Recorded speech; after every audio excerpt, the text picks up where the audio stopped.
Medical సీట్లలో లోకల్కు కోత, అడ్మిషన్లో స్థానికతకు అన్యాయం, రాష్ట్ర ప్రభుత్వం తాజా ఉత్తర్వులు తీవ్ర నష్టం. ఇలాంటి విద్యార్థులు ఎందరో. ఈ ఫోటోలో ఉన్న అమ్మాయి పేరు కొంగర స్ఫూర్తి. హన్మకొండలో 1వ తరగతి నుంచి 10వ తరగతి వరకు చదివింది.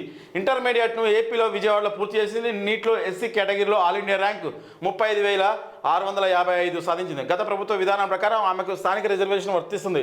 6 నుండి 12 వరకు గరిష్టంగా ఎక్కడ 4 ఏళ్ళు చదివితే అక్కడ స్థానికంగా గత బీఆర్ఎస్ ప్రభుత్వం పరిగణించింది. కానీ కాంగ్రెస్ ప్రభుత్వం గత నెల 19న జారీ చేసిన జీవో 33 ప్రకారం నాన్ లోకల్ అంటే ఇక్కడ 1వ తరగతి నుంచి 10వ తరగతి వరకు చదివింది. అయితే హన్మకొండ ఇక్కడే జీవో ప్రకారం 9, 12 ఇంటర్ వరకు తెలంగాణ చదివిన వాళ్ళ స్థానికులు. హైదరాబాద్లో ఉన్నత స్థాయి కార్పొరేట్ విద్యా సంస్థలు ఉన్నదని ఇక్కడ మెరుగైన బోధనలు లభిస్తున్న ఉద్దేశంతో ఇతర రాష్ట్రాల నుంచి వచ్చి 9వ తరగతి నుంచి ఇంటర్ చదివిన వాళ్ళు ఇప్పుడు స్థానికులు అయిపోయారు.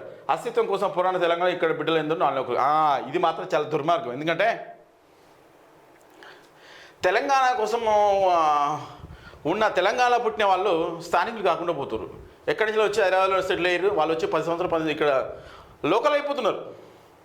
అసలు ఇక్కడ మూలంగా ఉన్న వాళ్ళకే నాన్ లోకల్ అయిపోతున్నారు. ఎంత దౌర్భాగ్య పరిస్థితి అంటే మన కేసీఆర్ గతంలో చేసినప్పుడు ఇది బాగా బలిసిన రాష్ట్రం అని చెప్పి అన్ని రాష్ట్రాల నుంచి వచ్చారు, ఇక్కడ సెటిల్ అయిపోయారు.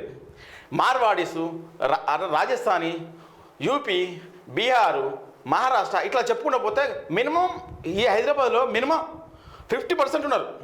ఇక తెలంగాణ వల్ల నాన్ లోకల్ అయిపోయారు. వాళ్ళు వచ్చి లోకల్ అయిపోయారు, మేము తెలంగాణ నాన్ లోకల్ అయిపోయారు. ఎంత పరిస్థితి ఇంత ఘోర. ఇలాంటివి చేయబట్టే వ్యతిరేకత ఏర్పడుతుంది. గతంలో మన చామకుల మల్లారెడ్డి కార్మిక శాఖ ఉపాధి శాఖ మంత్రి ఉండే. ఆయన ఏం చెప్పిందంటే అసెంబ్లీలో మాట్లాడుకుంటూ కేసీఆర్ అది చేసిన ఇది చేసిన గొప్పలు చెప్పుకుంటూ 30 లక్షల మంది భవన నిర్మాణ కార్మికులు మన హైదరాబాద్లో బతురు అని గొప్పలు చెప్పిండు. అయ్యా మాజీ మంత్రి, 30 లక్షల మంది వచ్చి బతుకుతున్న వాస్తవం ఇది. అంతే 30 లక్షల మంది ప్రతి వాడల అంటే హైదరాబాద్లో ప్రతి సిటీలో ప్రతి గలీలో అడ్డ కూలీలుగా ఉన్నారు. పొద్దుగాల 7 గంటల నుంచి 12 గంటల వరకు ఎవరన్నా పని చెప్తారా అని ఆ 30 లక్షల మంది 40 లక్షల మంది ఎదురు చూస్తారు పని కోసం. అంటే వాళ్ళ నోట్ల గడ్డ కొట్టి వేరే రాష్ట్రాలను తీసుకొచ్చి వాళ్ళకు ఉపాధి కల్పిస్తున్నారు. ఇది కాదు మనకు కావాల్సింది. ఇక్కడ స్థానికంగా పుట్టి పెరిగిన వాళ్ళకు ఇక్కడ ఉపాధి కల్పించాలి. ఇక్కడ ఉన్న వాళ్ళకి కావాలి, ఉపాధి కావాలి. బయటికి వెళ్ళి వచ్చి 30 లక్షల మంది 40 లక్షల మంది 50 లక్షలు అంటే 50% ఉన్నారు ఇప్పుడు. అసలు ఇక్కడ నాన్ లోకల్ అయిపోతున్నారు మన వాళ్ళు. ఏంది మనకు ఇది తెలంగాణ కొట్లాడి తెచ్చుకున్న పరిస్థితి ఏంది? కొత్తపల్లి జయశంకర్ సారు ఎంత పోరాడు ఇందుకోసమే కదా. వాళ్ళు సెటిల్ అయిపోయి కూర్చున్నారు. వాళ్ళు ఎక్కడి నుంచి వచ్చి ఇక్కడ సెటిల్ అయిపోయారు. వాళ్ళు లోకల్ అయిపోయారు. వాళ్ళు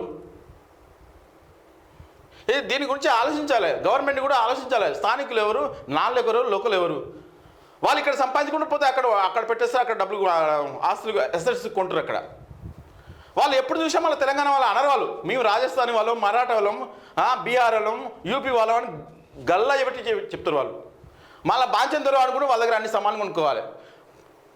ప్రతి చెప్పుల షాపులు వాళ్ళదే, టీ కొట్టు వాళ్ళదే, హార్డ్వేర్ షాపులు వాళ్ళే, పెయింట్ షాపులు వాళ్ళే, బంగారం షాపులు వాళ్ళే, టింబర్ డిపోలు వాళ్ళే.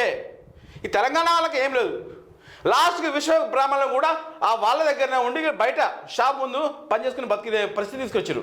తెలంగాణ అంటే కోటి రత్నాల వినయం దాశరథ రంగాచార్య అన్నారు, దాశరథ కృష్ణమాచార్య అన్నారు. ఏది మనది? ఎక్కడ డెవలప్ అయింది మన తెలంగాణ?